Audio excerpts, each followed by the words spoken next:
Assalamu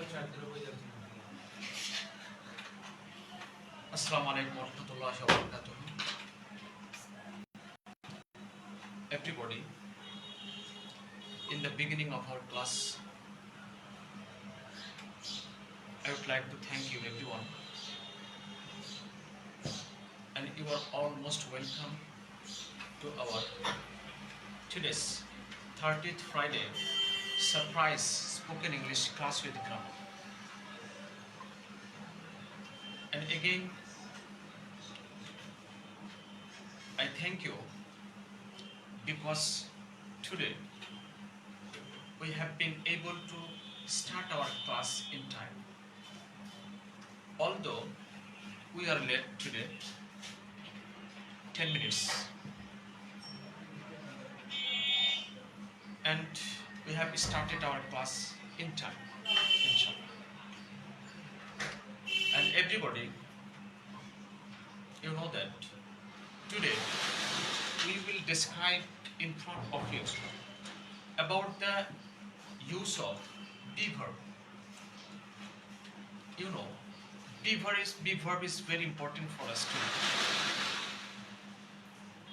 Okay, as usual, our class will be started by the recitation of the Holy Quran.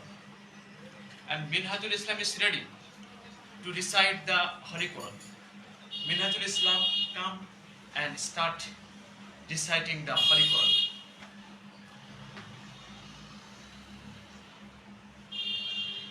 Assalamu alaikum warahmatullahi wabarakatuh.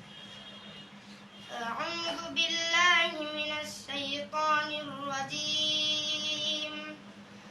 بسم الله الرحمن الرحيم. ولنبلونكم بشيء من الخوف والجوع ونقص من الأموال والأنفس والثمرات وبشر الصابرين الذين إذا أصابتهم مصيبة قالوا إنا لله وإنا إليه راجعون. السلام عليكم ورحمة الله وبركاته. Thank you, Minhajul Islam, for your excellent recitation of the Holy Quran. Have you heard anybody? Sound is okay? Yes, sir. Today's class is very important because today from our spoken English, we will try to describe in front of you about the use of be verb.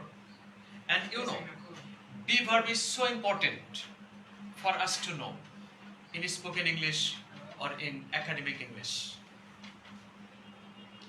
And from grammar, we will try to describe in front of you about the important preposition up. Very important preposition. Okay, let's get started our class. Use of be verb: am, is, are, was, were, be, been, been. If I ask you how many be verbs, so answer will be 8. There are 8 be verbs. For example, am, is, are, was, were, be, been, and been. Number 1, to express that subject is, was, will be something, or subject is, was, will be anywhere. আমরা am, is, are, was, were ব্যবহার করব এটা বোঝাতে যে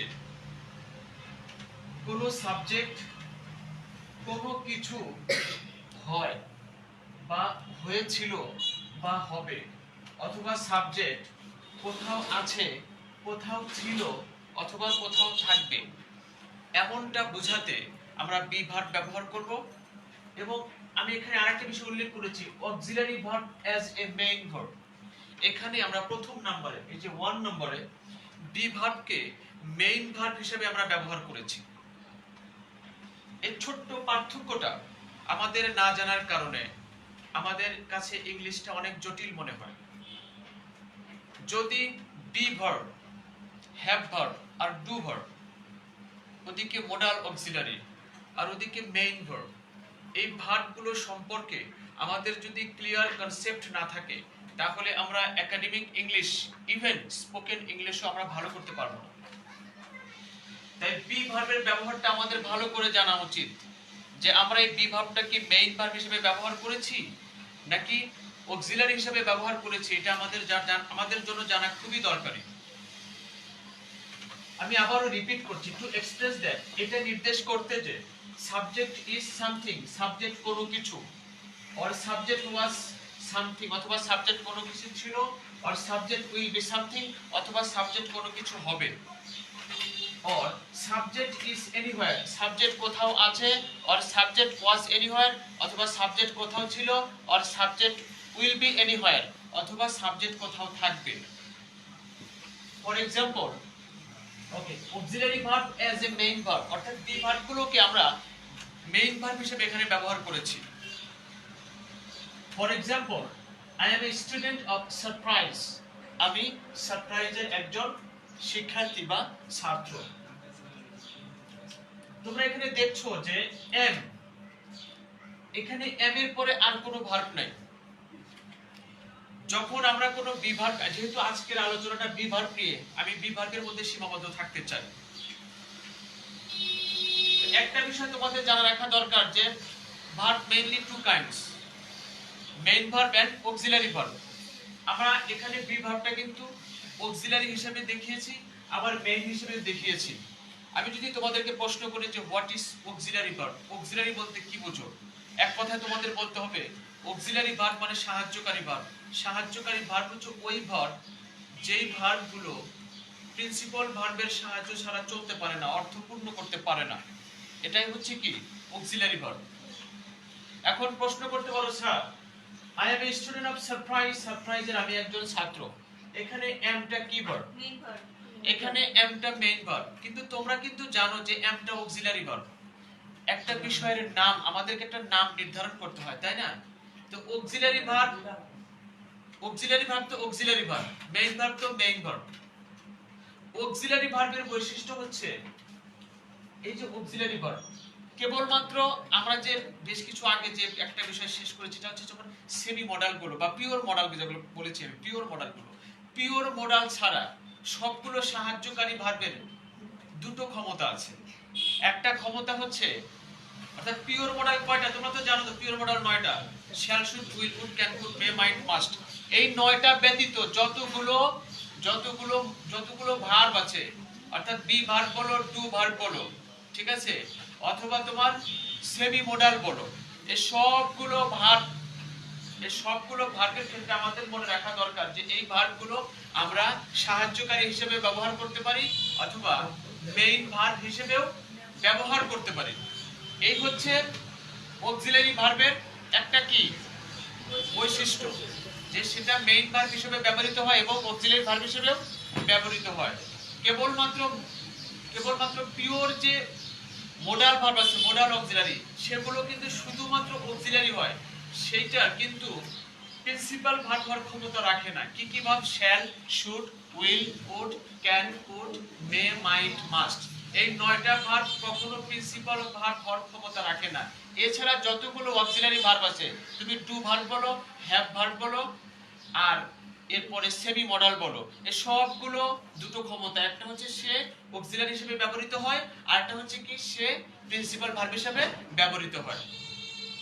আর এটা হচ্ছে কি pure main verb. Pure main verb মানে কি? রাইট, গো, লেখা, পড়া, শ্রবণ করা, এই যে ভার্বগুলো, এই ভার্বগুলোর একটা ক্ষমতা আছে, আরেকটা ক্ষমতা নাই। তো স্যার এই ভার্বেরও ক্ষমতা আছে? হ্যাঁ, এই ভার্বের একটা ক্ষমতা আছে কি জানো? প্রত্যেকটা জিনিসের লিমিটেশন থাকে, সীমাবদ্ধতা থাকে। যেটা পিওর মেইন ভার্বের কথা বলছি, এই ভার্বটা কখনো অক্সিলারি হওয়ার ক্ষমতা রাখে না। তোমরা যে এতদিন ধরে যে ইংরেজি তোমরা শিখে আসতেছো, কখনো কি তোমরা দেখেছো যে গো কখনো একদিনের জন্য বা এক সেকেন্ডের জন্য অক্সিলারি হিসেবে ব্যবহৃত হয়েছে? দেখেছো তোমরা কখনো রাইট ভার্বটা এক সেকেন্ডের জন্য অক্সিলারি হয়েছে? কখনো হয়নি।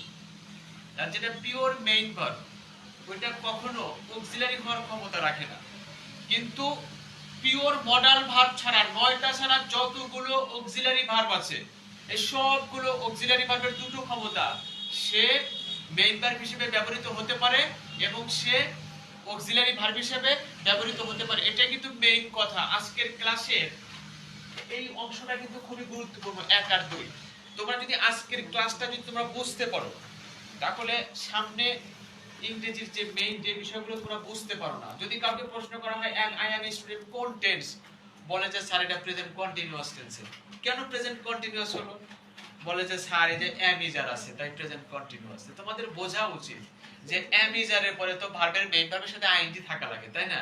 তো মেইন ভার্বের আইএনজি থাকলে তো সেটা প্রেজেন্ট কন্টিনিউয়াস বলবো। And I am a student, তোমাকে প্রশ্ন করলাম কোন টেন্স, তুমি বলতেছো প্রেজেন্ট কন্টিনিউয়াস টেন্স। কেন? তুমি উত্তর দিছো স্যার অ্যাম ইজ আর আছে। তোমার মনে রাখা লাগবে যে অ্যাম ইজ আর থাকা লাগবে, এটা তো সাহায্যকারী ভার্ব। আমি 2 নম্বরে দেখিয়েছি। ওকে, আমি স্টেপ বাই স্টেপ আলোচনা করতেছি। আর তোমাদের মনে রাখা লাগবে, ওকে 10 মিনিট পরে তোমরাই করো। 10 মিনিট কি হয়ে গেছে? 10 মিনিট পরে কি মুভ করো ক্যামেরা। ওকে, তো তোমাদেরকে আমি আবারো বলছি যে সাহায্যকারী ভার্ব শুধুমাত্র 9টা সেমি মডাল, 9টা পিওর মডাল ছাড়া যতগুলো সাহায্যকারী ভার্ব আছে, সবগুলো সাহায্যকারী ভার্বের 2টা ক্ষমতা আছে। একটা হচ্ছে সে সাহায্যকারী ভার্ব হিসেবে ব্যবহৃত হতে পারে, আর একটা হচ্ছে সে মেইন ভার্ব হিসেবে ব্যবহৃত হতে পারে। আর যেটা পিওর মেইন ভার্ব, রাইট, লেখা, ঘুমানো, এই যে ভার্বগুলো, যে ভার্বগুলো কখনো সাহায্যকারী ভার্ব হওয়ার ক্ষমতা রাখে না। আচ্ছা, আমি আবারো বলছি আই অ্যাম এ স্টুডেন্ট, এটা কিন্তু প্রেজেন্ট ইনডিফিনিটের একটা বাক্য, তাই না? প্রেজেন্ট ইনডিফিনিট একটা বাক্য। তাহলে অ্যাম ব্যবহার করার পরে সেটা প্রেজেন্ট ইনডিফিনিট, কারণ সাবজেক্টের পরে ভার্বের মেইন ফর্ম আছে। কি বলবো? Am is are, he is a student, you are student, they are student. সেগুলো কিন্তু example of present indefinite tense. Okay, আমি বেশি কথা বলে সময় নষ্ট করব না। আমি একটা বিষয় তোমাদেরকে বোঝাতে চাইলাম যে তোমরা এতটুকু বিষয় মাথায় রাখো যে অক্সিলারি ভার্ব যতগুলো আছে পিওর মডাল 9টা ছাড়া, এই সবগুলো অক্সিলারি ভার্বের দুটো ক্ষমতা আছে। একটা হচ্ছে সে মেইন ভার্ব হিসেবে ব্যবহৃত হতে পারে, আর একটা হচ্ছে কি সে অক্সিলারি হিসেবে ব্যবহৃত হতে পারে। আর এছাড়া যতগুলো প্রিন্সিপাল ভার্ব আছে, জন্মগতভাবে প্রিন্সিপাল ভার্ব, কখনো সে কি হতে পারে না? অক্সিলারি হতে পারে না। সে ভার্বগুলো তোমরা সবাই কম বেশি জানো। Okay, I am student of surprise, আমি সারপ্রাইজের একজন ছাত্র। এখানে এম ব্যবহার করেছি কি হিসেবে বলো তো? Am auxiliary. তুমি বলো যে স্যার এটা অক্সিলারি। আসলে অক্সিলারি মানে কি? অক্সিলারি মানে সাহায্যকারী। আচ্ছা বলো তো, একে যদি আমরা অক্সিলারি বলি, আসলে অক্সিলারি বলাটা ঠিক কিনা বলো? আচ্ছা, আমরা যে মুসলিম, আমি তো রোজা দিনের কথা, আমরা মুসলিম। আচ্ছা, মুসলিম হচ্ছে একটা নামে আর একটা হচ্ছে কাজে। কথা কি বুঝতেছো? আমি এটা বোঝাতে গিয়ে আমার কাছে মনে হয়েছে যে উদাহরণটা ঠিক আছে। মুসলিম হচ্ছে কি একটা নামে আর কাজে। তাহলে নাম মুসলিম, কিন্তু কাজে কি মুসলিম না। তাকে আমরা নাম বলতে পারি মুসলিম, আসলে কাজে কি মুসলিম? আচ্ছা তোমরাই বলো তো, অক্সিলারি ভার্ব মানে কি? সাহায্যকারী ভার্ব। অর্থাৎ যে ভার্বটা, অক্সিলারি ভার্বের সংজ্ঞা কি? অক্সিলারি ভার্বের সংজ্ঞা হচ্ছে যে ভার্বটা প্রিন্সিপাল ভার্বকে সাহায্য করে তাকে বলে অক্সিলারি ভার্ব। কি বললাম? যে ভার্বটা প্রিন্সিপাল ভার্বকে সাহায্য করে তাকে বলে অক্সিলারি ভার্ব। আচ্ছা বলো তো, এখানে I am a student of surprise, এমটা কাকে সাহায্য করেছে? এমটা এখানে কাউকেই সাহায্য করেনি। তো বোঝা গেল পিওর যে মেইন ভার্ব আছে ও কিন্তু একটা স্বার্থপর ভার্ব, জানো? ও কখনো কাউকে সাহায্য করবে না। আর যদি সাহায্য করত তাহলে আমরা কিন্তু বলতাম যেটা অক্সিলারি ভার্ব। কিন্তু এম এর কিন্তু একটা বৈশিষ্ট্য আছে। এম এর বৈশিষ্ট্য হচ্ছে এম যখন একা থাকবে তখন সে প্রিন্সিপাল ভার্বের বৈশিষ্ট্য অর্জন করবে। প্রিন্সিপাল ভার্ব কি করে? স্বাধীনতা, মানে কি এককভাবে একাই নিজের অর্থ প্রকাশ করতে পারে, কারো সাহায্য ছাড়াই। এটা প্রিন্সিপাল ভার্বের একটা বৈশিষ্ট্য যে কারো সাহায্য ছাড়াই কোনো ভার্বের সাহায্য, অর্থাৎ অক্সিলারি ভার্বের সাহায্য ছাড়াই নিজের অর্থ প্রকাশ করতে পারে। প্রয়োজনে অক্সিলারি ভার্বের সাহায্য নেবে কিন্তু সাহায্য করবে না। কথা কি বুঝতেছো? অক্সিলারি ভার্বকে সাহায্য করবে না, নিজে এককভাবে চলবে, নতুবা সাহায্যকারী ভার্বের সাহায্য নেবে। এটা হচ্ছে মেইন ভার্বের বৈশিষ্ট্য। অথবা একা কারো সাহায্য নেবে না। তাহলে দেখো তো এখানে আই অ্যাম, এমটা কি কারো সাহায্য নিয়েছে? ও কিন্তু কারো সাহায্য নেয়নি। তাহলে এমটা কিন্তু এখানে প্রিন্সিপাল ভার্ব। এখন বলতো স্যার এটা না অক্সিলারি ভার্ব। হ্যাঁ, তুমি নাম বলো যে স্যার এই ভার্বটার নাম অক্সিলারি, কোনো সন্দেহ নেই, কোনো সমস্যা নাই। ভার্বটার নাম অক্সিলারি, কিন্তু ও কি কাউকে সাহায্য করেছে? যেহেতু ও কাউকে সাহায্য করেনি, ওকে কি অক্সিলারি বলা ঠিক আছে? কিন্তু যেহেতু আমরা অক্সিলারি ভার্ব হিসেবে ওকে আমরা চিনি, কি বলো, চিনি না লবণ? অক্সিলারি ভার্ব হিসেবে ওকে আমরা চিনি, তাহলে আমরা নাম বলবো স্যার এটার নাম অক্সিলারি, কিন্তু ও কাজে অক্সিলারি না, ও কাজে হচ্ছে কি মেইন ভার্ব বা principal verb. Okay, I am a student surprise, আমি সারপ্রাইজের একজন শিক্ষার্থী, এমটা এখানে মেইন ভার্ব হিসেবে ব্যবহার করা হয়েছে। হি ইজ এ প্লেয়ার, সে একজন প্লেয়ার, সে একজন খেলোয়াড়। এখানে কি হবে, ইজটা কিন্তু এখানে অক্সিলারি ভার্ব, কোনো সন্দেহ নেই, it has been used as a main verb, এখানে ইজটা মেইন ভার্ব হিসেবে ব্যবহার করা হয়েছে। এরপরে বলো দে আর হ্যাপি, তারা খুশি, তারা সুখী নাকি? আচ্ছা, দে আর হ্যাপি, এখানে আমরা যে আর ব্যবহার করেছি, এই আরটাও কিন্তু অক্সিলারি ভার্ব ব্যবহার হয়েছে কি হিসেবে, মেইন ভার্ব হিসেবে ব্যবহার করা হয়েছে। এরপরে আসো হি ওয়াজ গুড, সে ভালো ছিল। তার মানে কি এখানে আই দ্বারা স্টুডেন্টকে বোঝানো হয়েছে, হি দ্বারা প্লেয়ারকে বোঝানো হয়েছে, দে দ্বারা যারা তারা তারাই হ্যাপি নাকি, যারা তারা তারাই হ্যাপি। এরপরে হি ওয়াজ গুড, গুড দ্বারা যাকে বোঝানো হয়েছে। তারপর complement, have you any idea about complement? Complement তো বোঝো, যে সাবজেক্ট সেই অবজেক্ট, যে অবজেক্ট সেই সাবজেক্ট, এটাকে বলা হয় কমপ্লিমেন্ট। তাহলে বুঝতে হবে যে আমি যা ওয়াজ যে ব্যবহার করেছি, এটা সব কমপ্লিমেন্টের একটা ব্যাপার থাকে, তাই না? কমপ্লিমেন্ট, এন্ড কমপ্লিমেন্ট নাউন হতে পারে, কমপ্লিমেন্ট কিন্তু অ্যাডজেক্টিভ হতে পারে, মনে রাখবা তোমার।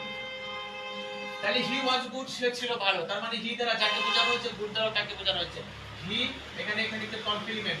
ওকে, উই ওয়্যার লার্নার্স, আমরা ছিলাম শিক্ষার্থী, এখানে উই দ্বারা যাকে বোঝানো হয়েছে, লার্নার্স দ্বারা তাকে বোঝানো হয়েছে, তার মানে কি কমপ্লিমেন্ট। কমপ্লিমেন্ট মানে কি পরিপূরক, একটা আরেকটার পরিপূরক। I am sorry. উই এবং লার্নার্স, তোমাদের মনে রাখা লাগবে যে একটা আরেকটার পরিপূরক।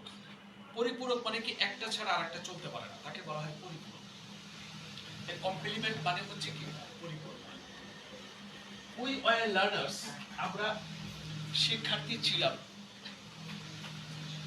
আমি এখানে টেন্সের যে একটা পার্থক্য সেগুলো দেখিয়েছি।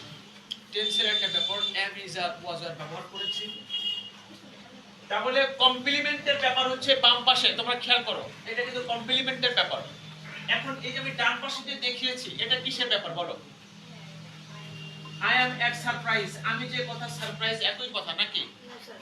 রুনা, ভিডিও হচ্ছে, আমি কিন্তু নাম উল্লেখ করব, ভিডিওটা হচ্ছে, ভিডিও সারাটা জীবন থেকে যাবে, ঠিক আছে? তোমরা কথা বলতেছো, আমি মুখ দিয়ে একটা কথা বলা মানে সেগুলো কিন্তু রেকর্ডেড হয়ে যাবে।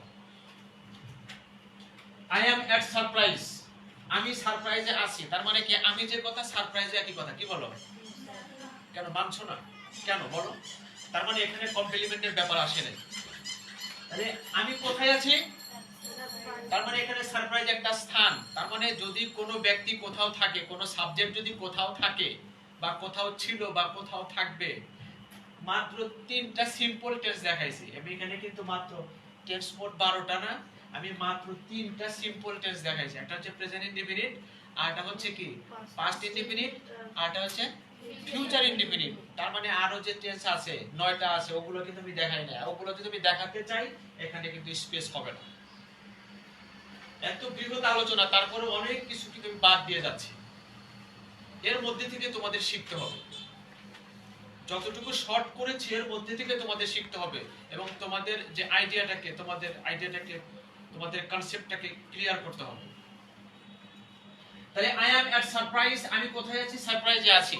তার মানে কোনো সাবজেক্ট যদি কোথাও থাকে, এটা ব্যবহার করতে আমরা কিন্তু বি ভার্ব ব্যবহার করেছি। হি ইজ এট হোম, বলো তো, সে বাড়িতে আছে, তার মানে সে আর হোম কিন্তু একই কথা নয়, এটা কিন্তু কমপ্লিমেন্ট হয়নি, এটা কিন্তু অ্যাডভার্ব, ঠিক আছে? স্থান যখন বুঝাবে এগুলো অ্যাডভার্ব বুঝাবে। হি ইজ এট হোম, সে বাড়িতে আছে। দে আর ইন দ্য ক্লাসরুম, তারা কোথায় আছে, শ্রেণী কক্ষে আছে। এখানে দে আর ক্লাসরুম কিন্তু কমপ্লিমেন্ট নয়, দে হচ্ছে সাবজেক্ট আর ক্লাসরুম হচ্ছে একটা স্থান। দে আর ইন দ্য ক্লাসরুম, তারা শ্রেণী কক্ষে আছে। ইমন ওয়াজ দেয়ার, ইমন সেখানে ছিল, এই দেয়ারটাও কিন্তু অ্যাডভার্ব। এরপরে দেখো they were on the way to school, তারা বিদ্যালয়ে যাওয়ার পথে ছিল, তারা বিদ্যালয়ে যাওয়ার পথে ছিল। হি উইল বি देयर, সে সেখানে থাকবে। আমি কিন্তু এখানে দেখিয়েছি, এখানে বি ভার্ব দেখো তো, যখন আমরা বি ভার্বটাকে ফিউচারে নিব তখন কিন্তু আমাদের বি দিতে হবে। আমরা জানি বি ভার্বটা হচ্ছে 8 প্রকার। হি ইজ এ স্টুডেন্ট, এইটা প্রেজেন্ট ইনডিফিনিট করতে এখানে কিন্তু বি ব্যবহার করা যাচ্ছে না।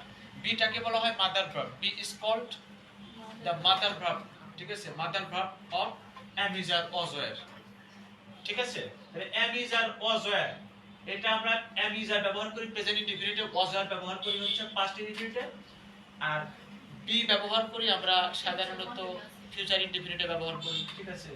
এরপরে বিং ব্যবহার করি, যেমন প্রেজেন্ট পারফেক্টে কিন্তু আমরা বিং ব্যবহার করি।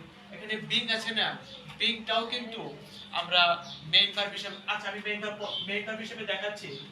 এখানে যেমন আমি যদি বলা হয় যে আই অ্যাম বিং স্টুডেন্ট, আমি একজন ছাত্র হচ্ছি, এখানে কিন্তু এই যে বিং ব্যবহার করলাম, এই বিংটা কিন্তু main verb. I am being, যদি আমরা এম আর বিং একসাথে আনি না, I am getting a student, আমি একজন ছাত্র হচ্ছি, অথবা তুমি ব্যবহার করতে I am being a student, আমি একজন ছাত্র হচ্ছি, তার মানে কি প্রেজেন্ট কন্টিনিউয়াস টেন্স। কি বলো, এখানে কিন্তু এই বিংটা কিন্তু তোমরা বেশিরভাগ সময় জানো যে স্যার এটা সাহায্যকারী ভার্ব। এখানে I am being a student, এই বিংটা কিন্তু মেইন ভার্ব হিসেবে হয়েছে, তাই না বলো তো? I am being a student, এমটা হচ্ছে অক্সিলারি।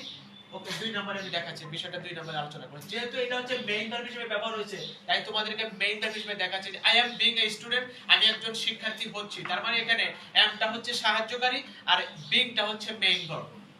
ওকে, এখানে দেখো হি হ্যাজ বিন ইল, এখানে অনেক উদাহরণ আছে, এইটুকু উদাহরণ কিন্তু যথেষ্ট নয়। হি হ্যাজ বিন ইল মানে কি, সে অসুস্থ হয়েছে। এখানে আমি বিন ব্যবহার করেছি, কি ভাব বলো তো, এটা কি অক্সিলারি না মেইন ভার্ব বলো তো? হি হ্যাজ বিন ইল, খেয়াল করো শুধু বোর্ডে না, ঠিক আছে। বোর্ডটা তো, বোর্ডে যা পড়া, আমাদের যে মেমোরি আল্লাহ পাক আমাদেরকে দিয়েছে, এই মেমোরিতে আল্লাহ পাক আমাদেরকে অনেক কিছু ধারণ ক্ষমতা দিয়েছেন, অনেক কিছু রাখার ক্ষমতা। তোমরা কি জানো? আমি সেদিকে যাব না, আল্লাহ পাকের সৃষ্টি কৌশল নিয়ে অন্তত কথা বলবো।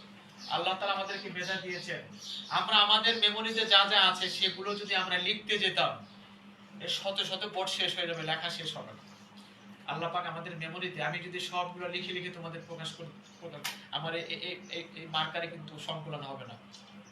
আমি সময় তোমাদের এই অল্প সময়ের ভিতরে সবকিছু যদি লিখে লিখে আমরা প্রকাশ করতাম, আর লেখার মাধ্যমে তোমরা প্রকাশ করি, তাই না? আমরা তো ভাষা নিয়ে কথা বলছি, হ্যাঁ, এই লেখার মাধ্যমে যদি সব প্রকাশ করতাম তাহলে আমাদের কিন্তু কষ্টের সীমা থাকতো না। এই যে আল্লাহ তাআলা আমাদেরকে মুখ দিয়েছেন, হ্যাঁ, আমরা কথা বলতেছি অল্প সময়ের ভিতরে, দেখো সময়টা যেটুকু পাচ্ছ অল্প সময়ের ভিতরে অনেক কিছু কিন্তু বলা হচ্ছে, অনেক কিছু বলা হচ্ছে, মেমোরিতে ধরে রাখো ইনশাআল্লাহ। তাহলে they are in the classroom, Emon was there, they were on the way to school, তারা বিদ্যালয়ে যাওয়ার পথে ছিল, হি উইল বি দেয়ার, তারা সেখানে থাকবে। তাহলে আমি কিন্তু মাত্র 3টা টেন্সের আলোচনা করেছি, 3টা টেন্সের एग्जांपल দেখিয়েছি, বাকি 9টা টেন্স কিন্তু আমি দেখাইনি, কিন্তু তোমাদেরকে মনে রাখা লাগবে, ঠিক আছে। তাহলে এগুলো যখন আমরা ব্যবহার করব তখন, অর্থাৎ আমরা কি দেখেন যে বি আছে, বিটা ব্যবহার করে ফিউচার ইনডিফিনিটে, I shall be a student, আমি একজন ছাত্র হব, আর আমি একজন আমি এরপর আমি যদি বলি যে আমি পড়তে থাকব, বলো তো ফিউচার কন্টিনিউয়াস থেকে কি বলবো, আমি পড়তে থাকব, I shall be reading, I shall be reading. আচ্ছা বলো তো, এখানে যে আমি শ্যাল বি, বিটা যে ব্যবহার করেছি, এই বিটা কি মেইন নাকি auxiliary? Thank you very much, thank you. কারণ শ্যাল আর বি একসাথে, দুটো মিলে একটা অক্সিলারি, কথা কি বুঝতেছো? শ্যাল আর বি মিলে একটা অক্সিলারি, শ্যাল একটা অক্সিলারি কিন্তু বি একটা অক্সিলারি, এখানে একটা দেখানো হবে, শ্যাল বি একটা অক্সিলারি আর রিডিং হচ্ছে মেইন ভার্ব। আমি সেখানে 2 নাম্বার এটা নিয়ে আলোচনা করব, কিন্তু তোমাদের বোঝানোর জন্য এটা বারবার রিপিট করতেছি, কারণ তুমি যদি এক না বোঝো তুমি 2 বুঝবে না। তাহলে আই শ্যাল বি রিডিং, আমি পড়তে থাকবো, এখানে শ্যাল বি হচ্ছে অক্সিলারি ভার্ব আর রিডিং হচ্ছে মেইন ভার্ব, কথা কি বুঝতেছো? তাহলে আই শ্যাল বি দেয়ার, আমি সেখানে থাকবো, আই শ্যাল বি দেয়ার, আমি সেখানে, এটা কোন টেন্স বলো তো? I shall be there, future indefinite tense. এখানে বলো তো বিটা কি মেইন না অক্সিলারি? কারণ এরপর আর কোনো ভার্ব নাই, তাই না? শ্যাল বি, এখানে বি হলো মেইন ভার্ব আর এখানে শ্যাল হলো অক্সিলারি, দুটো মিলে যেন একসাথে বলো না, দুটো মিলে একসাথে বলা যাবে না। আই শ্যাল বি রিডিং, এখানে শ্যাল বি হচ্ছে অক্সিলারি আর রিডিং হচ্ছে মেইন ভার্ব। সবসময় মনে রাখবা, অক্সিলারি ভার্ব কিন্তু কখনো সিঙ্গল হয়, কখনো সিঙ্গল হয়, কখনো ডাবল হয়, কখনো 3টা শব্দের সমন্বয় হয়, কখনো 4টা শব্দের সমন্বয় হয়। তোমরা কি শুনতে চাও যে 4টা শব্দের সমন্বয় কিন্তু অক্সিলারি হয়? আচ্ছা তোমরা যতগুলো পারফেক্ট কন্টিনিউয়াস আছে ফিউচার থেকে বলো, ফিউচার দিয়ে বলো সে একটা চিঠি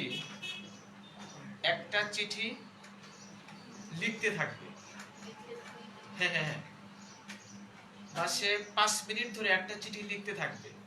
এই যে বাক্যটাকে অ্যাক্টিভ দেখে তোমাদেরকে বলছি, তাহলে বলো তো হি উইল, ভুলে যাচ্ছ দেখছো, এটা কিন্তু টেন্সের ক্লাস না, কারণ স্পোকেনে এত টেন্স ধরলে কিন্তু স্পোকেন আমরা যখন কথা বলি এত টেন্স ভাবার সুযোগ নাই, কিন্তু পার্থক্য বোঝানোর জন্য বলতেছি যে he will have been writing a letter for 5 minutes, say 5 minute ধরে একটা চিঠি লিখবে। এটাকে যদি প্যাসিভ করো তাহলে দেখবা যে অক্সিলারি ভার্ব 4টা হবে। কয়টা? আমি রিপিট করছি, অ্যাক্টিভটা আবার বলছি, he will have been writing a letter for 5 minutes. এটা প্যাসিভ করো তো দেখি, a letter will have been being written. আবার বলছি, এ লেটার উইল, তারপরে কি হ্যাভ, তারপরে কি বিন, তারপরে কি আছে বিং। দেখো 4টা অক্সিলারি এখানে ব্যবহৃত, 4টা মিলে একটা, কিন্তু 4টা মিলে একটা ধরতে হবে। আর এখানে যে রিটেন বললাম না, ওটা হচ্ছে তোমার হচ্ছে মেইন ভার্ব, ওটা হচ্ছে মেইন ভার্ব। ওকে আর সামনে আগাবো না, আলোচনাটা টেনশন না, কিন্তু বুঝাবার জন্য বললাম যে অক্সিলারি ভার্ব কখনো সিঙ্গল হিসেবে ব্যবহার করি। আর এখানে যেমন I am going to school, এখানে অক্সিলারি কিন্তু সিঙ্গল অক্সিলারি কি am, I am going to school, এখানে গোইং মেইন ভার্ব আর এম হচ্ছে সিঙ্গল অক্সিলারি ভার্ব। কখনো অক্সিলারি ভার্ব সিঙ্গল হয়, কখনো ডাবল হয়, কখনো 3টা হয়, কখনো 4টা হয়। 4টা অক্সিলারি ভার্বেরও কিন্তু তোমরা 4টা পৃথক পৃথক করে বলো না, ইন্ডিভিজুয়াল বলো না, 4টাকে একসাথে বলবা। এখন আমি যদি I am going to school, এখানে এম যদি তোমাদেরকে প্রশ্ন করি তখন কিন্তু এম বলবা যে স্যার এমটা একটা ভার্ব আর গোইং একটা ভার্ব, ঠিক আছে? এমটা হচ্ছে অক্সিলারি আর গোইংটা হচ্ছে মেইন। আর দুটো মিলে আবার একসাথে বলা যায়, কিন্তু দুটো মিলে একসাথে বলা যায় না। কোন দিক থেকে জানো? তোমাদের 900টা স্ট্রাকচারের মধ্যে একটা অন্যতম স্ট্রাকচার হচ্ছে সাবজেক্ট প্লাস ভার্ব। তাহলে আই অ্যাম রিডিং এ বুক, এখানে সাবজেক্ট হচ্ছে আই আর এম রিডিং হচ্ছে ভার্ব। তোমরা বুঝতেছো কথাটা? আমি কিছুক্ষণ আগে কিন্তু আলাদা আলাদা করেছি, এম হচ্ছে অক্সিলারি ভার্ব, রিডিং হচ্ছে মেইন ভার্ব। কিন্তু আমি বলতে চাই তোমাদেরকে যে আই অ্যাম রিডিং এ বুক, এখানে আই হচ্ছে সাবজেক্ট, এম রিডিং হচ্ছে ভার্ব। তখন একসাথে ভার্ব বলবা, একসাথে তখন বলবা যে ভার্ব। তাহলে আই হচ্ছে সাবজেক্ট, এম রিডিং হচ্ছে ভার্ব আর এ বুক হচ্ছে অবজেক্ট। তাহলে সাবজেক্ট ভার্ব অবজেক্ট, এই 3টা কথা হচ্ছে 900টা স্ট্রাকচারের ফাউন্ডেশন। এই 3টা কথা সাবজেক্ট ভার্ব অবজেক্ট। ওকে, আর সামনে আগাতে চাচ্ছি না। আমি তোমাদেরকে একটা কথা বোঝাতে চেষ্টা করেছি যে এখানে যে বি ভার্বগুলো আছে, এক নম্বরে সবগুলা বি ভার্বকে কিন্তু আমরা এখানে মেইন হিসেবে দেখিয়েছি। কি হিসেবে? মেইন ভার্ব হিসেবে দেখিয়েছি। আমি উল্লেখ করেছি auxiliary verb as a main verb, main verb হিসেবে অক্সিলারি ভার্বের ব্যবহার। আমি আজকে বাংলা একটু বেশি বলছি, কারণ হচ্ছে এটা খুবই গুরুত্বপূর্ণ একটা বিষয়। অনেকে ভিডিও যারা দেখেন, আমি অনেক সময় লম্বা সময় ইংলিশ বললে অনেকের কষ্ট হয়। অনেক স্টুডেন্ট আমাকে বলে যে স্যার আপনি যখন লম্বা সময় পড়েন অনেক কিছু আমরা বুঝতে পারি না। আমি তাদের স্বার্থে আজকে একটু বাংলা বেশি বলছি। আর এই ক্ষেত্রে যেহেতু গুরুত্বপূর্ণ একটা অংশ, আমরা বাঙালি, এজন্য বাংলাটা আমাকে বেশি বলার দরকার হলো, কারণ একটা গুরুত্বপূর্ণ বিষয়, আমি এটা বোঝাতে চাই তোমাদেরকে। এরপরে আসো two express as an auxiliary verb. Auxiliary verb হিসেবে am is আর was এর ব্যবহার। তোমরা একটু টাইমটা আমাকে জানাই দিও, কত বাজে?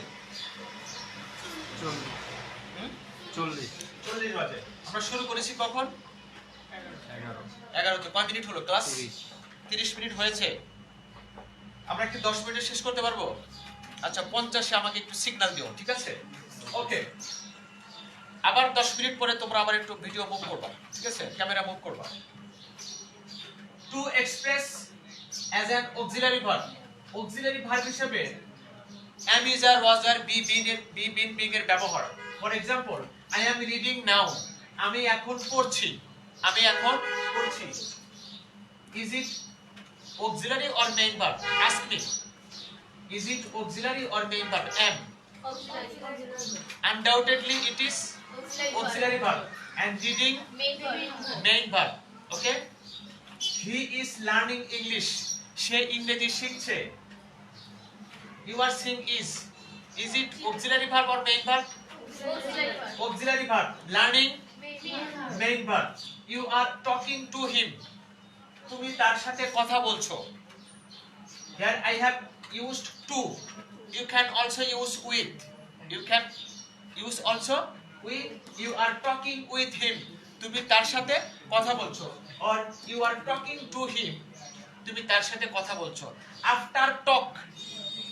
After talk you may use to or with. No problem. So you are talking to him. তুমি তার সাথে কথা বলছো। Undoubtedly and auxiliary verb. And talking main verb. Sifat was watching television. Sifat television দেখছিল। No Sifat today. আজকে সিফাত নাই নাকি? Sifat was watching television. Sifat television দেখছিল। Here was auxiliary verb. Auxiliary verb. Watching main verb. You were doing the class. তুমি বা তোমরা ক্লাসটা করছিলে। Here were auxiliary or main verb? Were auxiliary verb. Doing main verb. I shall be taking that class. আমি ক্লাসটা নিতে থাকবো। Example of present continuous, future continuous tense. Future continuous tense. I shall be taking that class. আমি ক্লাসটা নিতে থাকবো। Here shall be auxiliary or main verb? Only shall or including be? Shall be. Separately তোমরা বলবা না, ঠিক আছে? Individually তোমরা বলবা না, দুটোকে একসাথে বলবা। আমি তো বললাম যে অক্সিলারি ভার্বগুলো কখনো সিঙ্গেল হয়, কখনো ডাবল হয়, কখনো তিনটে মিলে হয়, কখনো চারটা মিলে হয়, একসাথে বলবা। I shall be. Here shall be is an example of auxiliary verb and taking example of main verb. I shall be taking that class. আমি ক্লাসটা নিতে থাকবো। Shall be auxiliary verb. Here I have been discussing, okay, about the use of an is a was a be been been. Okay, here shall, the use of shall we have discussed before. আমি এর আগে আলোচনা করেছি কিন্তু এগুলো। I shall be taking the class. আমি ক্লাসটা নিতে থাকবো। He will be listening to the class. সে কি করবে? ক্লাসে কথা শুনতে থাকবে। Here will be auxiliary verb, listening main verb. তোমরা কি একটা বিষয় খেয়াল করেছো? Here reading, always main verb. Always main verb. It never be. It will never be auxiliary verb. এটা কখনো কি হবে না? auxiliary verb হবে না। তাহলে reading main verb, learning আমরা pure main verb। যেমন pure modal আছে না? pure modal ও কোনোদিনও কি হবে না? কি হবে না? main verb হবে না। তেমনি এখানে learning সব সময়ের জন্য main verb, talking main verb, তারপরে watching সব সময়ের জন্য main verb। এখানে doing একটা ভার্ব আছে না? doing সম্পর্কে তোমাদের ধারণা আছে। এই ডুটা কিন্তু সামনে আলোচনা করব, কিন্তু এরপরে পরের ক্লাস বা তারপরে ক্লাস। যাই হোক, এই যে ডু ভার্বটা কিন্তু আমরা জানি, ডুটা কিন্তু অক্সিলারি হিসেবে ব্যবহার করি, আবার মেইন ভার্ব হিসেবে ব্যবহার করি, ঠিক আছে? এখন আমি যদি বলি আই ডু দ্য ওয়ার্ক, বলতে এখানে ডু কোন ভার্ব বলো তো? I do the work. এখানে ডুটা কিন্তু মেইন ভার্ব, ঠিক আছে? I am doing the work, আমি কাজটা করছি। এখানে ডুটা কিন্তু মেইন ভার্ব, ডুইং, অ্যামটা হচ্ছে অক্সিলারি ভার্ব। তাহলে এখানে কি বলেছি তোমাদেরকে বলতে চাই, যেখানে লিসেনিং এটা হচ্ছে pure main verb. Pure main verb, যে মেইন ভার্ব কখনো অক্সিলারি হওয়ার ক্ষমতা রাখে না। যেমন পিওর মডাল যেগুলো ও কখনো প্রিন্সিপাল হওয়ার ক্ষমতা রাখে না, তেমনি পিওর মেইন ভার্ব যেগুলো ওরা কখনো অক্সিলারি হবে না। তাহলে যেগুলো অক্সিলারি হয়, মেইন হয়, সেগুলো তোমরা জেনে রাখবা। আর যে অক্সিলারি ভার্বগুলো সবসময় অক্সিলারি হয়, কখনো মেইন হয় না, অর্থাৎ পিওর মডাল যে নয়টা আছে, shall, should, will, would, can, could, may, might, must, এই নয়টা ভালো করে মনে রাখবা। আর যতগুলো অক্সিলারি ভার্ব আছে, এমনকি সেমি মডাল আছে, এই সবগুলো মেইন ভার্ব হিসেবে ব্যবহৃত হয়, অক্সিলারি ভার্ব হিসেবেও ব্যবহৃত হয়। ভালো করে তোমরা মনে রাখবা। তোমাদের আর কোনো প্রশ্ন আছে এই ব্যাপারে জানার জন্য? কোনো প্রশ্ন আছে? আমি আগেই বলেছি, আমি কিন্তু সব টেস্ট থেকে আর এখানে এক্সাম্পল দেইনি। কোনো কোশ্চেন যদি থাকে আমাকে কোশ্চেন করতে পারো, তোমরা বাংলায় কোশ্চেন করো। আমি আজকে তো এই গুরুত্বপূর্ণ আলোচনা করছি, এতগুলো বাংলা বলেছি। স্পোকেন ইংলিশে আমি তোমাদেরকে অভ্যস্ত করার জন্য, ঠিক আছে? যাতে করে তোমরা অভ্যস্ত হও ইংরেজি বলার জন্য, এর জন্য কিন্তু আমার ইংলিশ বলা, অভ্যস্ত হওয়ার জন্য। কারণ আমরা শুনতে শুনতে শিখবো। হ্যাঁ, আমরা শুনতে শুনতে শিখবো। কারণ লিসেনিং একটা গুরুত্বপূর্ণ একটা বিষয়। লিসেনিং এমন একটা স্কিল, ঠিক আছে, যে স্কিলটা হচ্ছে আমার ইংলিশ যখন আমরা শিখবো, ইংলিশ শেখার জন্য যতগুলো স্কিল আছে তার মধ্যে লিসেনিং একটা স্কিল। এই লিসেনিংটাকে যদি আমরা শক্তভাবে যদি আয়ত্ত না করতে পারি, লিসেনিং অর্থাৎ শোনার পরে আমাদের আমরা ছোট্টবেলা থেকে কিন্তু আগে বলার চেষ্টা করিনি। ছোট্টবেলা থেকে আমরা সবসময় শুনেছি ছোট ছোট বাচ্চারা কিন্তু সবসময় তাদের কান খোলা রাখে, ঠিক আছে, নাকি কানে তুলা দেয় নাকি, বারবার কানটাকে খোলা রাখে, তারা বারবার শুনতে চায়। হ্যাঁ বলো। হ্যাঁ, With examples of past perfect continuous tense. Past perfect. Yes. Okay, past perfect continuous. Okay, past perfect continuous. I had been reading. I had been reading. যদি ওখানে নাও আছে, ওকে, এটাকে নাও থাকার কারণে তুমি পাস্ট কি বলবা? পাস্ট কন্টিনিউয়াস বলবা। I was reading now, আমি এখন পড়ছিলাম, এটাকে পাস্ট কন্টিনিউয়াস। কিন্তু নাও বাদ দিলে, যদি নাও বাদ দাও, নাও বাদ দিয়ে যদি কোনো একটা পিরিয়ড অফ টাইম বা পয়েন্ট অফ টাইম, যে কোনো পারফেক্ট কন্টিনিউয়াস ক্ষেত্রে কিন্তু পিরিয়ড অফ টাইম এবং পয়েন্ট অফ টাইম থাকে, এটা ভালো করে মনে রাখবা। তাহলে পাস্ট পারফেক্ট করেছে কিন্তু past perfect period of time এবং পয়েন্ট অফ টাইম থাকে। যেমন আমি একটা কি আমি পড়ছিলাম, I had been reading this book, নাকি I had been reading this book, আমি এই বইটা পড়ছিলাম। কতক্ষণ যাবত? ফর কতক্ষণ? 5 আওয়ার্স পড়বা? ওরে বাবা, 5 ঘন্টা কি পড়ার ধৈর্য আছে?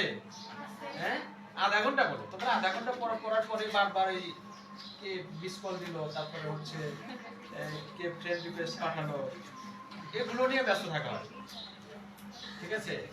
আর বইটা পড়ার সময় সামনে যখন বই থাকে না, তারপরে যখন একটু ফোনে যখন একটু আওয়াজ আসে, মানে কি কোনো একটা মেসেজ আসলো, তখন তো একটা সাউন্ড হয় নাকি, হ্যাঁ, নোটিফিকেশন বলা হয়। যে এটা সাউন্ড যখন আসে তখন বলে যে পড়া এখানেই থাক, পড়া এখানেই থাক, ঠিক আছে। এরপরে কি করবা? থাক, পড়া পরে।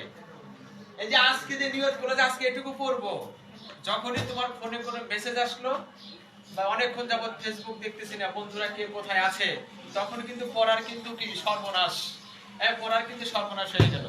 তাহলে মনে রাখতে হবে যে একটা ডিটারমাইন্ড নিয়ে বসতে হবে যে দুনিয়া উল্টে গেলেও আমি পড়া থেকে উঠবো না, এরকম একটা ডিটারমাইন্ড, হ্যাঁ, এরকম ডিটারমাইন্ড, দৃঢ় সংকল্প থাকতে হয়, দৃঢ় প্রত্যয় থাকতে হয়, ঠিক আছে। দুনিয়াতে একসময় উল্টে যাবে না, যে দুনিয়া উল্টে গেলেও আমি উঠবো না, কথা সত্য, কিন্তু মনে রাখতে হবে দুনিয়া যেদিন উল্টে যাবে সেদিন কিন্তু আমাদের সময় থাকবে না, সেই সময়ের জন্য আমাদের প্রস্তুতি নিতে হবে। ওকে, আমরা এখন ইউজ অফ আপ নিয়ে কথা বলবো। 50 কি বেজে গেছে? 48 ওরে বাবা, 48, ঠিক আছে। ইউজ অফ আপ নিয়ে এখন আলোচনা করব। Now I will try to describe in front of you about the important preposition up to indicate climbing up, উপরে আরোহণ করা বা চড়া বা উপরে আরোহণ করা বোঝাতে। এদিকে একটু খেয়াল করো, আমি তোমাদের আগে সিগন্যাল দিয়েছি যে কথা বলো না। টু ইন্ডিকেট ক্লাইম্বিং আপ, উপরে আরোহণ করা বোঝাতে আমরা কি ব্যবহার করব? প্রিপজিশন আপ ব্যবহার করব। For example, he climbed up the tree, সে গাছের উপর উঠলো। গাছের উপর মানুষও ওঠে, গাছের উপর কিন্তু বিড়ালও ওঠে, কি বলো? হ্যাঁ, আচ্ছা, ঠিক আছে। হ্যাঁ, এই সময় তো আমাদের মৌসুমী ফল কি কি আছে? গাছে যখন উঠবো, ওঠার সময় কিন্তু একটা খেয়াল করব যে অনেক সময় গাছে ওঠার পরে আমরা তাড়াহুড়ো করে গাছে উঠি, কি কি আছে? মৌসুমী ফল কি কি আছে বলো? ডাব, তেঁতুল। হ্যাঁ বলো। ডাব আছে, তেঁতুল আছে। আচ্ছা, যাই হোক, গাছে ওঠার ক্ষেত্রে সাবধানতা অবলম্বন করতে হবে যে আমাদের পড়ে যাব কিনা, ঠিক আছে, হাত পা ভাঙবে কিনা। হাত পা ভাঙা তো দূরের কথা, পরে এমন ভাবে পড়ে গেল যে মারাত্মক কোনো ইনজিউড হয়ে গেল মারাত্মক ভাবে, তখন তো হাত পা ভাঙবে না, মানে তুমি মরণাপন্ন অবস্থা, মুমূর্ষু হয়ে যাবে, ঠিক আছে। এরকম যেন না হয়। যাই হোক, হি ক্লাইম্ব আপ দ্য ট্রি, গাছে ওঠা অভ্যাস করে গাছে উঠতে হবে। বেশ কিছু সময় পরে তো আমরা আমের সিজন আসতেছে, আমের তো মুকুল এসেছে, তাই না? এরপরে কিছুদিন পরে আমটা বড় হয়ে কাঁচা আমগুলো আমরা খাবো, ঠিক আছে। তো যাই হোক, যে গাছে উঠবা, আর পাকা আমের সময় কিন্তু তোমরা যদি আগে খেয়ে শেষ করো তাহলে কিন্তু বাজারে আমের দাম বেড়ে যাবে, আর ঝড় আসলে তো আপনা আপনি অনেক আম কমে যাবে, ঠিক আছে। আর আর যারা আগে ভাগে আম বেশি বেশি খেয়ে নিচ্ছ, ভালো, ঠিক আছে। প্রেসারে যারা প্রেসারে আছে তারা হচ্ছে টক জাতীয় খাবারগুলো খেলে প্রেসারটা একটু, যারা হাই প্রেসারে আছে, লো প্রেসার হবে, এটা ভালো বিষয়।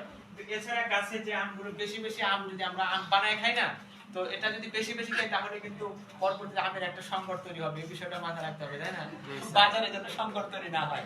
ওকে, যাই হোক, টু ইন্ডিকেট ক্লাইম্বিং আপ, এদিকে খেয়াল করো, টু ইন্ডিকেট ক্লাইম্বিং আপ, উপরে আরোহণ করা বোঝাতে আমরা আপ ব্যবহার করছি। হি ক্লাইম্বড আপ দ্য ট্রি, সে গাছে উঠলো। এরপরে দুই নম্বরে কিছু ইন্ডিকেট রাইজিং ফ্রম পজিশন। দেখো মানে তুমি যে অবস্থানে আছো সেই অবস্থান থেকে যদি উপরে ওঠা, কোনো একটা বস্তু যে সারফেসে আছে, যে অবস্থানে আছে, এটা থেকে যে সারফেসের উপরে আছে কোন একটা বস্তু, ওই সারফেস থেকে যদি উপরের দিকে ওঠে এবং গতি নিয়ে যদি উপরের দিকে ওঠে, ঠিক আছে, যেমন তোমাকে যদি বলা হয় যে স্ট্যান্ড আপ, সামনে আসতেছে স্ট্যান্ড আপ, তার মানে কি তুমি চেয়ারে এখন বসা আছো, তখন বসা থেকে তুমি যে পজিশন আছে সেই পজিশন থেকে উপরের দিকে উঠবা, একটা কিন্তু গতি নিয়ে উঠবা, ঠিক না? তো যখন তুমি তোমার পজিশন থেকে গতি নিয়ে যখন উপরের দিকে উঠবা, তখন সেই গতিকে বোঝাতে গিয়ে আমরা কিন্তু প্রিপজিশন আপ ব্যবহার করব। সাদিয়া খেয়াল করো, তাহলে কি বললাম যে পজিশন থেকে যখন উপরের দিকে ওঠা বোঝানো হবে তখন কিন্তু আমরা আপ ব্যবহার করব। তাহলে কি হবে? You jumped up from the chair, তুমি চেয়ার থেকে জাম্প মানে কি লাফ দেওয়া, চেয়ার থেকে লাফ দিলে তো সমস্যা। প্লাস্টিকের চেয়ার থেকে লাফ দিলে প্লাস্টিকের যে চেয়ার আছে নিচের পায়াটাও ভেঙে যাবে, আবার যে সেখানে যাবে সেখানেও যার উপর পড়বে সেটা ইনজিউর্ড হওয়ার সম্ভাবনা আছে, আবার নিজেও ইনজিউর্ড হওয়ার সম্ভাবনা আছে, তাই না? তিনটা ক্ষতি হবে। যে বস্তু থেকে সে লাফ দিল, চেয়ার, প্লাস্টিকের চেয়ার উপর প্রেসার দিয়ে কিন্তু লাফ দিতে হয়, সে চেয়ারের পায়াটাও শেষ হয়ে যাবে, আবার নিজেরও তো পাও ভেঙে যাবে, আবার যার উপর সে হুমড়ি খেয়ে পড়বে ওইটাও ক্ষতিগ্রস্ত হবে, ঠিক আছে? ওকে, তাহলে আমাদের সাবধানে কিন্তু জাম্প করতে হবে। Number 3, to indicate increasing. Increasing মানে কি? কোনো কিছু বৃদ্ধি পাওয়া বোঝাতে আমরা আপ ব্যবহার করব, ঠিক আছে? কোনো কিছু ইন্ডিকেট মানে ইনক্রিজিং বোঝাতে আমরা আপ ব্যবহার করব। For example the price of daily commodities is going up, মানে কি নিত্য প্রয়োজনীয় জিনিসপত্রের দাম বেড়েই চলছে। going up, এখানে going up টা কি example of phrasal verb or prepositional verb or group verb। তাহলে go মানে যাওয়া, তো গোর পরে যখন আমরা আপ ব্যবহার করেছি, আমি আগেই বলেছি স্পোকেন ইংলিশের ক্ষেত্রে গ্রুপ ভার্বের বিকল্প নেই। তুমি গ্রুপ ভার্ব যত জানবে স্ট্যান্ডার্ড ইংলিশ তুমি জানবে, তুমি গ্রুপ ভার্ব জানো না স্ট্যান্ডার্ড ইংলিশ তুমি জানো না। এবং ভালো মানের ইংলিশ জানতে গেলে তোমাকে গ্রুপ ভার্ব জানতে হবে, যে যত গ্রুপ ভার্ব জানে সে তত ইংলিশ ভালো জানে। আমি আগেও বলেছি, কয়েকবার রিপিট করেছি। তাহলে গ্রো আপ মানে এখানে বৃদ্ধি পাওয়া, এখানে আপ ব্যবহার করেছে, আমাদের উদ্দেশ্য হচ্ছে আপের ব্যবহার নিয়ে। তাহলে এখানে কি বলছে? the price of daily commodities is going up, নিত্য প্রয়োজনীয় জিনিসপত্রের দাম বাড়ছে, এখানে বৃদ্ধি পাওয়া বোঝাতে আমরা আপ ব্যবহার করেছি। Number 4, to indicate direction. Direction মানে কি? ডিরেকশন মানে হলো নির্দেশনা, কিন্তু এখানে ডিরেকশন বলতে কোন একটা দিক বোঝায়। দিক কয়টা? পূর্ব, পশ্চিম, উত্তর, দক্ষিণ, আরো কিন্তু দিক আছে, তাই না? কোন একটা দিক 10টা, তাহলে যে কোনো দিক বুঝাবো আমরা এটা দিক বুঝাতে কিন্তু প্রিপজিশন আপ ব্যবহার করব। টু ইন্ডিকেট ডিরেকশন, দিক বুঝাতে, যেমন we moved up the West, আমরা পশ্চিম দিকে ঘুরেছিলাম বা পশ্চিম দিকে মুভ করেছিলাম বা পশ্চিম দিকে। এই যে এখানে দিকে কথাটা বললাম না, দিকে বলতে আমরা কিন্তু টুয়ার্ডস বলি, তাই না? টুয়ার্ডস মানে দিকে, যেমন এখানে যে আপ প্রিপজিশন দিকে অর্থে ব্যবহার করা হয়েছে। We moved up the West, আমরা পশ্চিম দিকে ঘুরেছিলাম, পশ্চিম দিকে গিয়েছিলাম, পশ্চিম দিকে চলেছিলাম, পশ্চিম দিকে ঘুরেছিলাম। তাহলে এখানে কি ডিরেকশন বোঝাতে আপ ব্যবহার করব। এবার টু ইন্ডিকেট এন্ডিং। এন্ডিং মানে কি? সমাপ্তি বোঝাতে আমরা কিন্তু এখানে আপ ব্যবহার করব। For example time is up মানে কি? সময় শেষ। এই সময় শেষ হলে আমি বলতে পারি যে টাইম ইজ আপ। যে কোনো উদাহরণ বা যে কোনো বিষয় তোমরা ব্যবহার করবা, সেন্টেন্স যা শিখবা, নিয়ম যা শিখবা, সেগুলো ব্যবহার করলে এগুলো মনে থাকবে। শিখলা কিন্তু কোনো ব্যবহার করলাম তাহলে কিন্তু মনে থাকবে না। তাহলে যখন এই যে 5টা বেজে যাবে তখন টাইম ইজ আপ হয়ে যাবে, তাই না? আমরা কিন্তু শেষে বলতে পারি, তোমরা বলতে পারো যখন সময় শেষ যাবে টাইম ইজ আপ, সময় শেষ। তোমরা কিন্তু আরেকটা বলছো টাইম ইজ ওভার।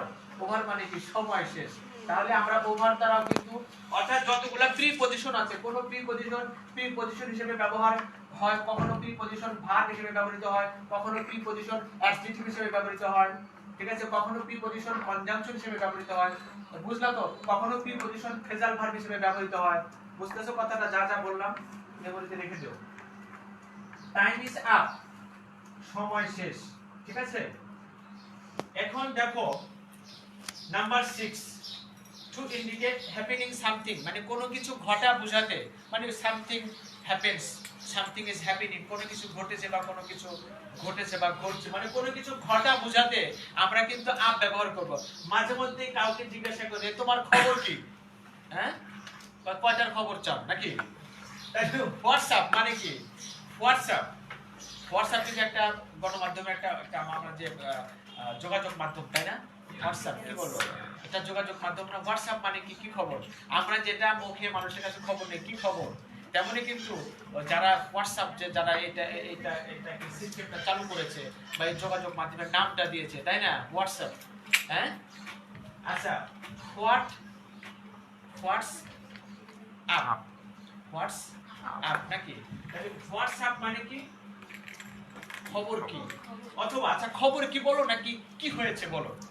এই এখানে হোয়াটসঅ্যাপ মানে তোমার কি হয়েছে বলো, হোয়াটসঅ্যাপ মানে কি হয়েছে বা তোমার কি হলো, হোয়াটসঅ্যাপ তার মানে কোনো কিছু ঘটা বোঝাতে এখানে আপ ব্যবহার করেছি। আচ্ছা তারপরে কি 7 number to indicate promoting. Promoting মানে কি, কোনো কিছুর পদোন্নতি বা কোনো কিছুর আপগ্রেড হওয়া, কোনো কিছু উন্নতি করা বোঝাতে, কোনো কিছু একটা অবস্থান থেকে আরো বেটার অবস্থানে যাওয়াকে বলা হয় প্রমোশন। ঠিক আছে, বলে যে চাকরির প্রমোশন হয়েছে, চাকরির প্রমোশন হয়েছে। ঠিক আছে, তেমনই কোনো কিছু একটা অবস্থান থেকে যখন আমরা ডেভেলপমেন্টের দিকে যাবে তখন আমরা সেটা বোঝাতে গিয়ে আমরা কিন্তু প্রিপজিশন আপ ব্যবহার করব।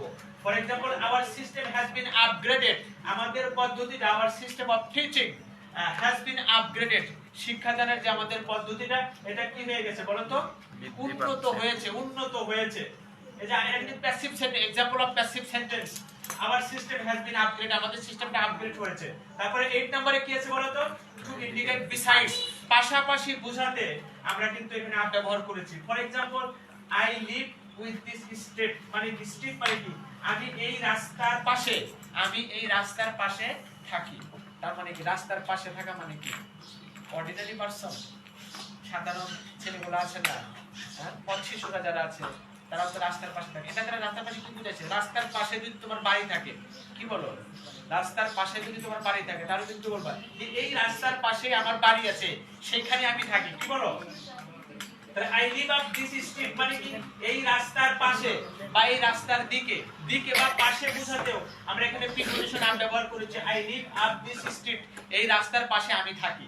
এরপর আমরা নাম্বার 9 টু ইন্ডিকেট স্ট্যান্ডিং, দাঁড়ানো বোঝাতে আমরা আপ ব্যবহার করেছি। For example please stand up, অনুগ্রহ করে দাঁড়ান, অনুগ্রহ করে দাঁড়িয়ে যান, এখানে যেটা দাঁড়ানো বোঝাতেও আমরা প্রিপজিশন আপ ব্যবহার করেছি। এরপর নাম্বার 10 টু ইন্ডিকেট ডেভেলপমেন্ট, মানে কি উন্নতি বোঝাতে, উন্নতি বোঝাতে we shall use up. For example this phone is up to the market, এই ফোনটা মার্কেটে উন্নত, এই ফোনটা মার্কেটে উন্নত। We will try to buy this phone after going to market, মার্কেটে যাওয়ার পরে এই ফোনটা কেনার চেষ্টা করব। যাই হোক, ফোন এখন কেনার সময় না, ফোন তোমরা কিনবা হচ্ছে যারা 6, 7, 8, আমি আগে বলেছি 6, 7, 8, 9, 10 এদের ফোন কেনার দরকার নাই। ইন্টারমিডিয়েটে যারা ফার্স্ট ইয়ারে আসো, যদি প্রথম বছরে ফোন কেনো তাহলে মনে রাখবা যে প্রথম বছরের পড়াশোনা শেষ। তো ইন্টারমিডিয়েটে সেকেন্ড ইয়ারে যদি সেকেন্ড ইয়ারে ফোন কেনো তাহলে সময় থাকবে 1 বছর, তখনও ক্ষতি।